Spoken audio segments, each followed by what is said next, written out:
Good afternoon, everyone, and welcome to our federal programs Lunch and Learn.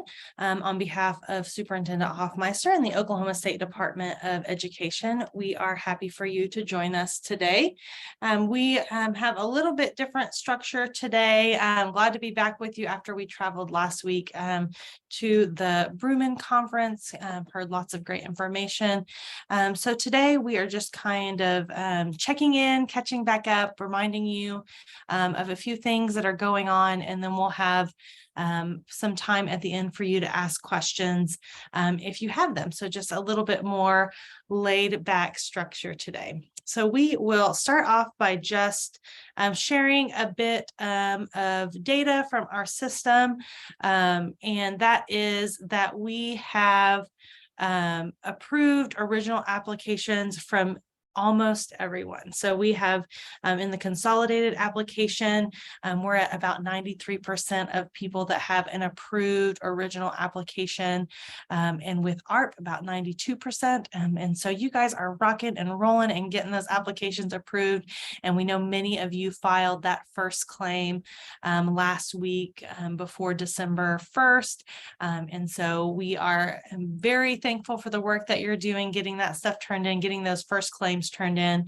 But if you are one of the few that haven't gotten approved application, haven't gotten a claim in, your reviewer is going to always be your first best resource, but also feel like you can reach out to Rick or Matt or myself, and we will help you get that application in approvable condition, so that you too can be receiving those funds back and getting those payments in. So great job on your part. I'm really thankful for our staff here in the Office of Federal Programs. And if you need help, let us know. As we changed our music this week to Christmas music, and it is kind of the middle of the year, it is a great time to just take a breath and do a mid-year checkpoint. Take the time to check on the status of your applications and those claims. But also, if you put some personnel in your original application, you want to ensure that those personnel are still the ones in those positions, that your budget still aligns with your priorities, and that you've started to draw down those funds. Our CARES and Gear CARES funds just expired. We have a little less than a year left in ESSER 2 and a year plus some in ARP. And so we just want you to be looking at the drawdown balances in all of your programs to ensure that you are spending those funds quick enough. At this point in your normal federal programs, you should be getting close to hitting that 50% mark at the middle of the year. And so it's just a great time to take a deep breath after you've gotten those approved applications and that first claim in, and just do a little detail work and see where you are on your personnel or your budget, and if positions have changed. If you haven't claimed yet, there's some time to get that changed over before you make that claim. We also want to make sure that your teacher's retirement and all those things are working correctly. So it's a good time to check all those things this time of year. The other thing that will come out for sure by January is maintenance of effort. So the final fiscal year 22 maintenance of effort calculations should be available no later than January. And so you're going to want to check that final maintenance of effort calculation. If you missed it, then there's going to be a process for filing for a waiver, but it's just a good time of year to double check all that information. But also, as you've spent down half the year in fiscal year 23, you can start ensuring and double checking that you are in line to meet maintenance of effort in fiscal year 23. So just another part of those mid-year checks is just ensuring that your state and local funds are being spent so that you are in line to meet maintenance of effort.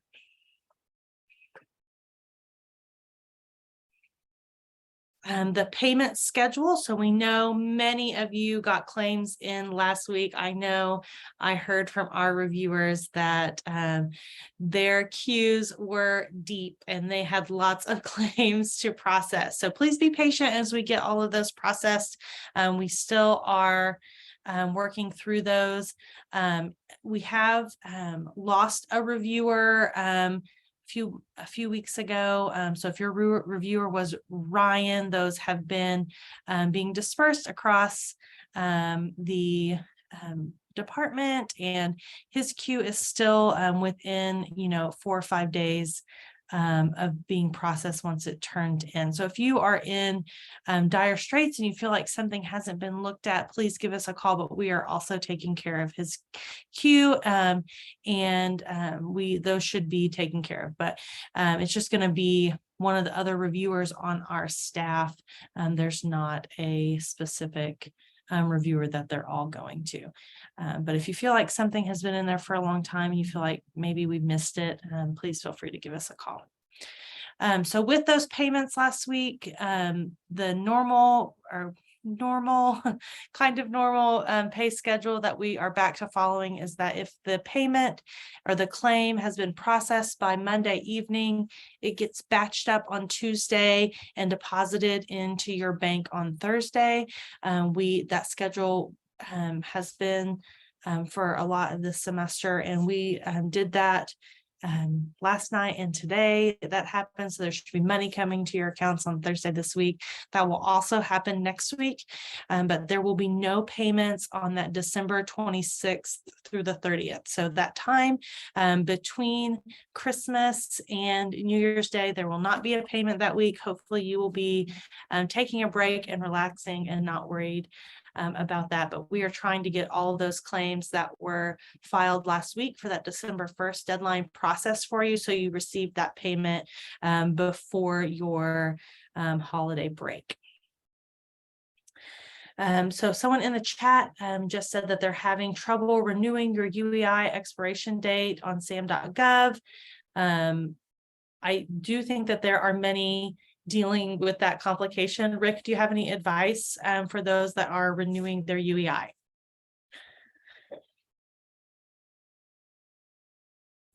Trying to unmute here.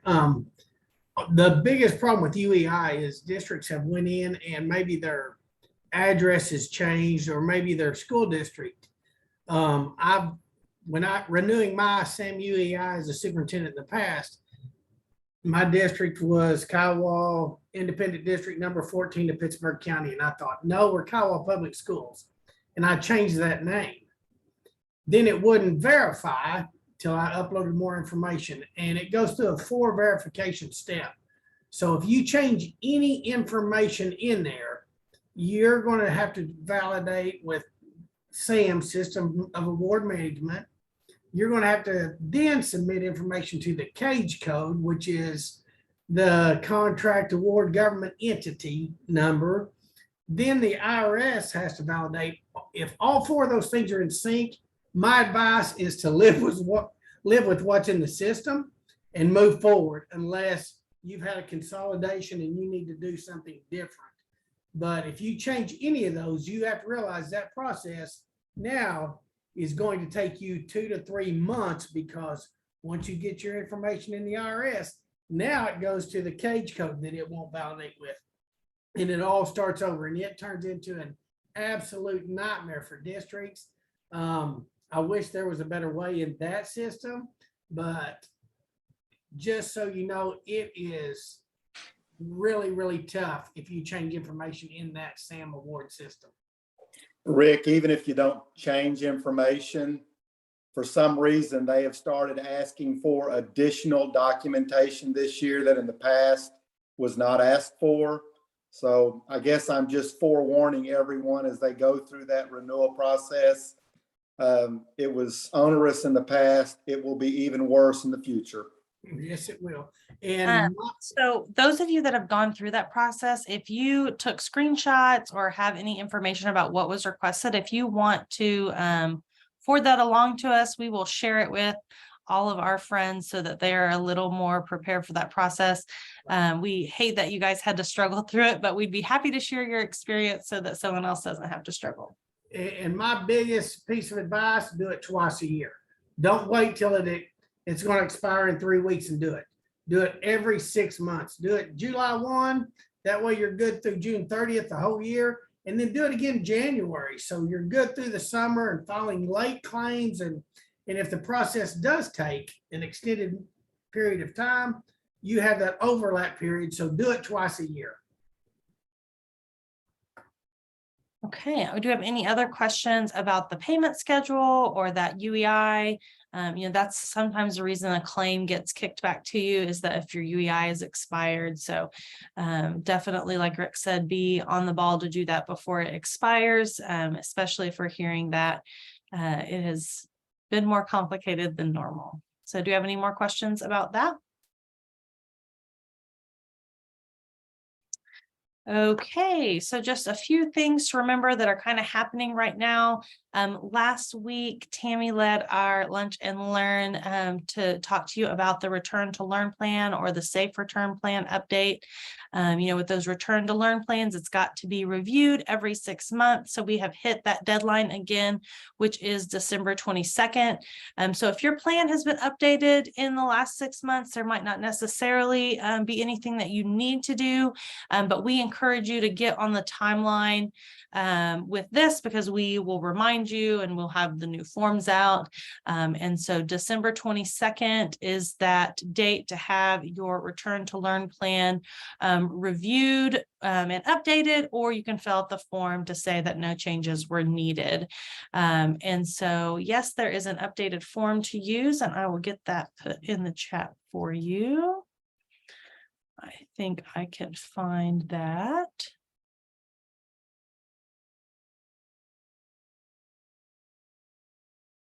Maybe. Here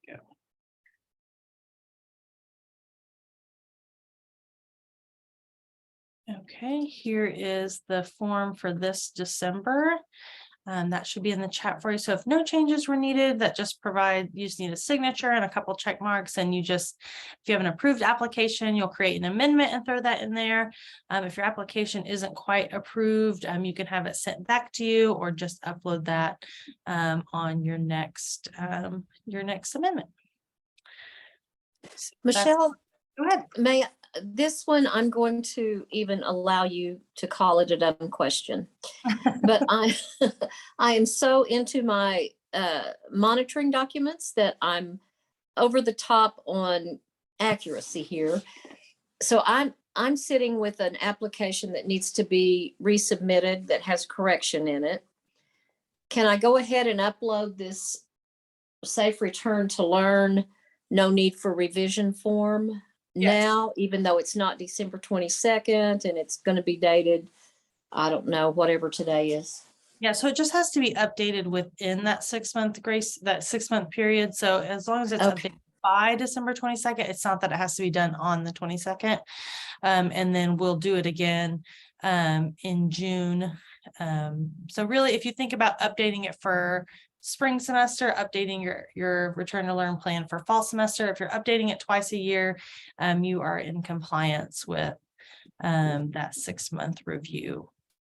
Thank you. Actually, as I said that, it seemed like a really dumb question, but I feel good.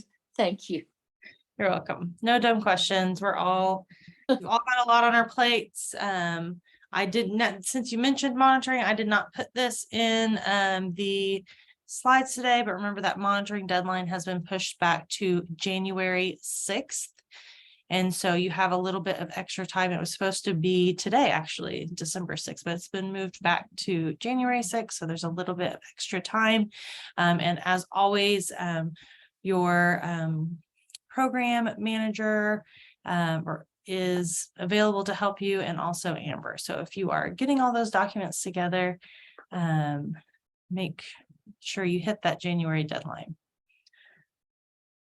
Okay, the next reminder on here, just our normal reminders, is that uses of funds in ARP for that 20% for learning loss is super important. It is really the only use that we pull those uses of funds. So everything has to align to the law, it has to be allowable, but that 20% is being specifically tracked and reported separately. So if something is being spent for uses of funds 1 or for learning loss, it is vitally important that you select that uses of funds funds 1 on your claim. So please make sure that you are using that uses of funds 1 for all things that count under learning loss. Just a few questions. Sometimes there are a few people that can't download the attachment. So if you're one of those people and you want to put your email in the chat, I'll be happy to send the PowerPoint and the form via email after. And then there's another question in the chat that was a private message, but it's probably relevant to you guys. So they revised their return to learn plan in September. And so they would be good for the 6-month review. They could wait for 6 months to review it. But 6 months from September, we are probably not going to remind you to ensure that you renew it. So we always encourage people to get on our timeline. So if it is not required for you to update your plan, right now, if you updated it in September, but if you went ahead and filled out the form, then that would mean that you'd have an additional 6 months, and I can guarantee you that in 6 months, we will remind you again. So it's not really a have to, but whenever you are on our timeline, you get a few more good reminders to comply with all of the requirements, because we know it can be a lot. And the next slide I have is just another opportunity. And so there is a new Stronger Connections grant. It's associated with Title IV, and there is a webinar today at 1. I'm going to stop sharing for just a moment and grab the link for you to register. Just another great opportunity for you guys to get more funding for your kids.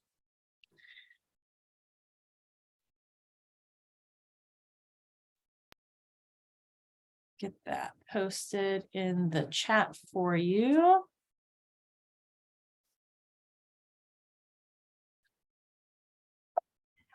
you have reached Kyle Walker. Nope, guess I didn't. Your call is being Right. Let me try one more time. Okay. Our school district lead. Christy, is Sam available? Okay. Well, it is not copying. Of course, it's not. Let's just try.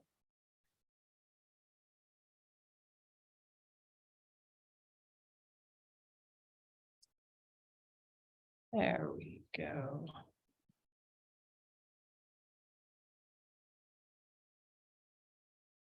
Okay, so here's the link where you register, and that is the Stronger Connections grant, which is a new opportunity provided federally through Title IV. Just another great opportunity for your district and your kids to get a little bit of extra funding for those building safe and healthy communities, school communities. So another great opportunity. Just a little thought into the next couple of weeks. Usually lunch and learns are kind of just what we think right in the moment you guys need to hear, but we've kind of planned out the next few weeks because we'll be off. And so so next week, what we're going to talk about is just ESSER review and update. We're going to review at the work you've done, how much money you guys have spent, how you've spent the money. And we'd really love for you guys to come prepared to ask questions, and we'll have graphs and charts and just kind of visualize what the spending says about where we are in Oklahoma and how we're spending those funds. We would also love for you to come prepared to share the progress that you've made and the amazing stories of success that you've had because of these funds.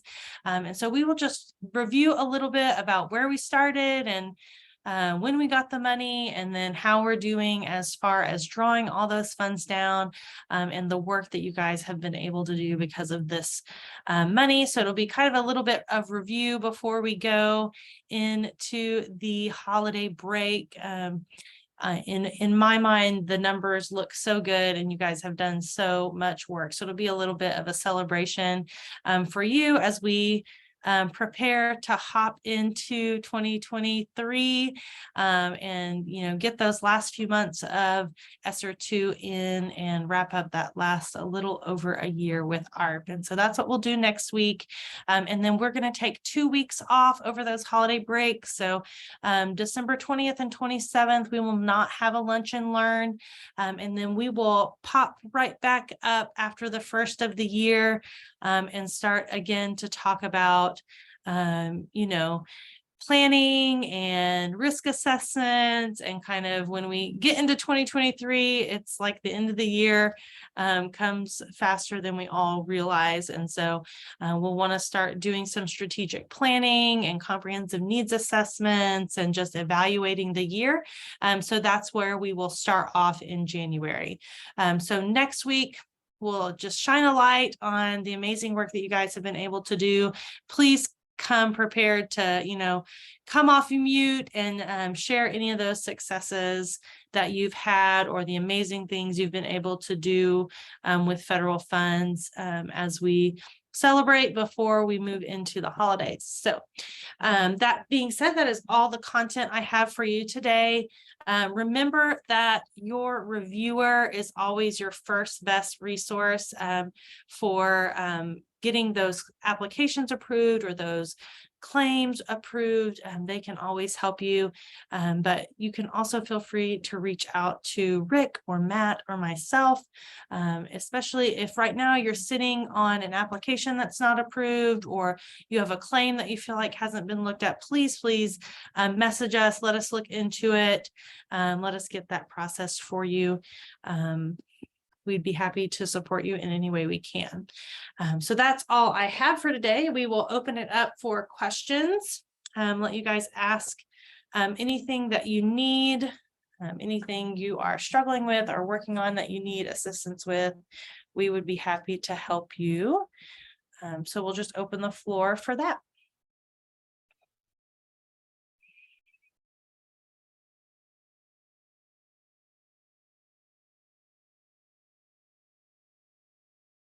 PowerPoint. Yes, I'll get the PowerPoint on there's the PowerPoint. And again, if you, for some reason, are not on the email blast that this meeting goes to, you need to be added to that listserv. Please throw your email in the chat. Also, if for some reason you can't download the documents when I share them in the chat, we would be happy to send those to you as well. I'm going to share again, hopefully, the information about building safe and healthy Oklahoma school communities. So I'm going to paste that in the chat one more time. Remember, that is a Title IV grant that is coming available. Let's see. So here is the information that went out in last week's administrative newsletter, and then also the link where you can register and attend for that new grant opportunity, that Stronger Connections grant. I will get those a couple emails added to the list.